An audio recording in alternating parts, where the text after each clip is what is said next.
It's beer o'clock on Real Ale Craft Beer. Exciting times. I absolutely jumped on this when I seen it on Beerhawk's website. Stella Artois Unfiltered. 5% ABV. It's in a 6 litre keg, exclusive to the Phillips Perfect Draft, I believe. So first of all, what we're going to do is show you how to connect the keg to our Phillips Perfect Draft system. Tap it, pour it, then we're going to give it a quick review. So what you do first is you take the cap off the keg, you release your beer line,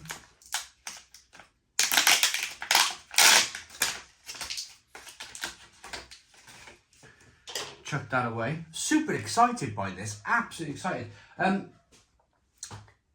I've been to the Stella Artois brewery.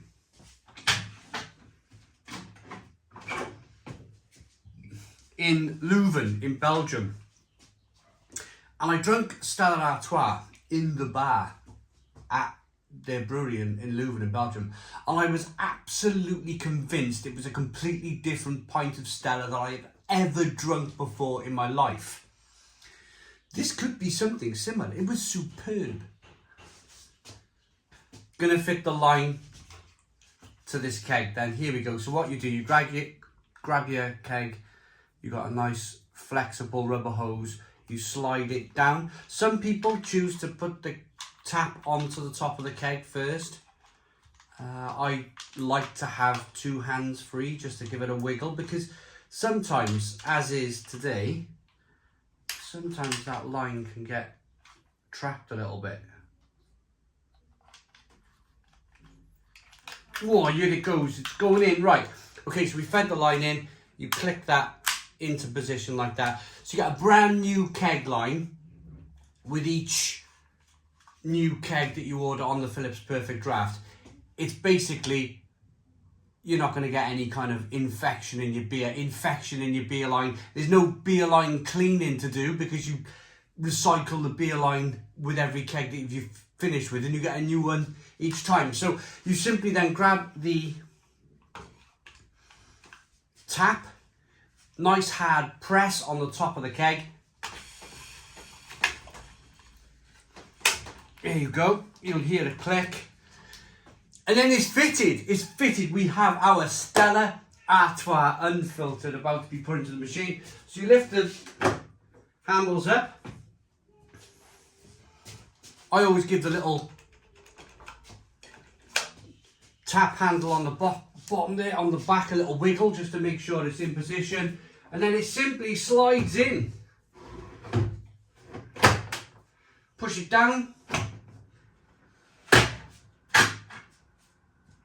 Your machine should make a noise. There we go. So it's now showing a full keg. The keg's gone in at 7 degrees, and you've got a 30-day lifespan on your keg.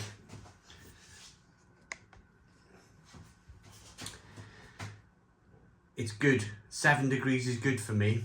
I don't really want to drink a beer like this, a new beer, Stella Artois Unfiltered. I don't want to really drink it at 3 degrees. For me, 7 degrees, that's absolutely perfect. So it will only cool down from here.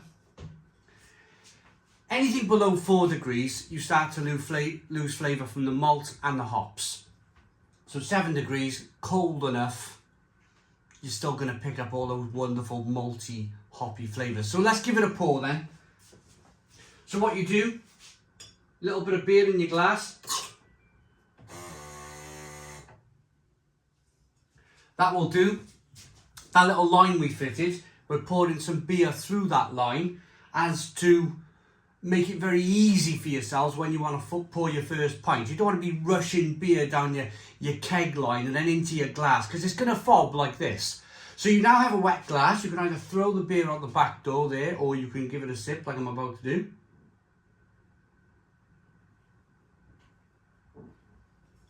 Now you have a nice wet glass to pour your beer. What I'm expecting is a slightly hazy Stella.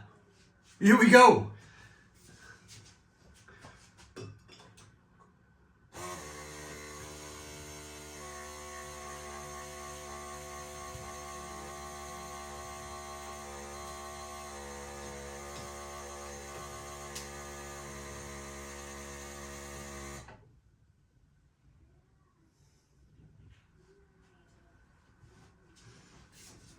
And we do.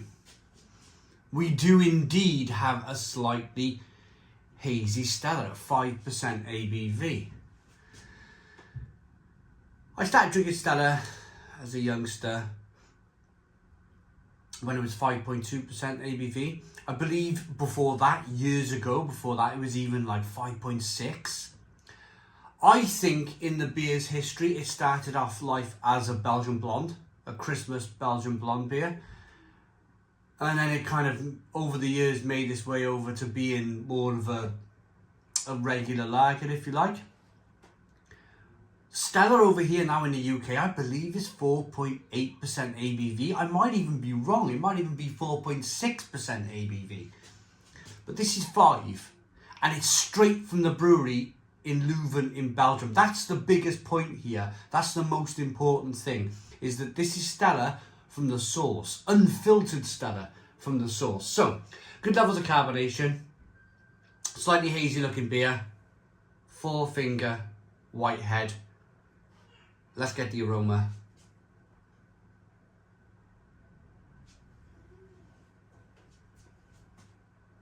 Nice malt building here, a little bit of sweet biscuity malt coming through, cracker bread malts.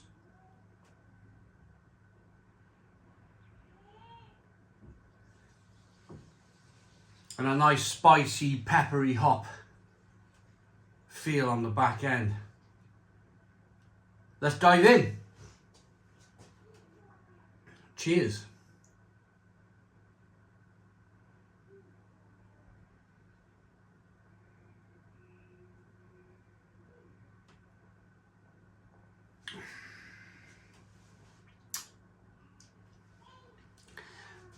That's a completely different beer to regular Stella Artois.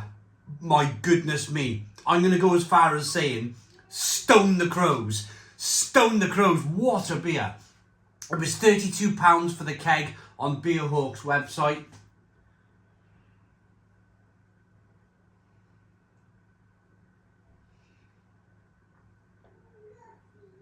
Just been released.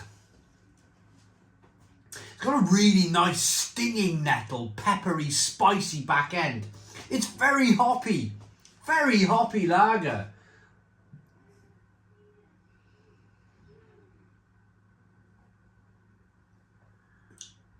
It's nicely balanced with that biscuit, wafer-like biscuit flavour malts coming through. Great lacing on the glass. Carbonation pushes the beer on the inside of the mouth. This is what I probably had at the Stella Artois brewery, probably back, I think it was about 2016, 2017. Basically, a load of bloggers were invited over to Belgium. Some people got to go to Three Fontainen, some people got to go to the Stella Artois brewery. Initially, I was rather annoyed that I didn't get to go to the Three Fontainen brewery, and I was chosen to go to the Stella Artois brewery. But I learned something that day. I learned a valuable lesson at the brewery. And that is, first of all, I met some wonderful people there at the Stella Artois brewery. Really friendly people. They couldn't do enough for you. And that made me realise that, yeah, okay, this brand, I used to be very, very negative towards the great big brands out there. But there's always people behind the brand. People who, they have to earn an honest crust, an honest living like the rest of all of us out there. And I realised that day, that to stop being so blooming critical of these big brand beers and just give them a chance. Drinking that beer at the brewery, on the brewery roof, you may want to give the video a little look. Just put in Real Ale Guide Stella Artois Brewery. You'll see the video. But I had a pint on the roof, And I'll say it one more time, it was the most amazing pint of Stella I ever had in my life. And this is as good, if not better. If you like your premium lagers with a nice hoppy, bitter finish, then you'll love this.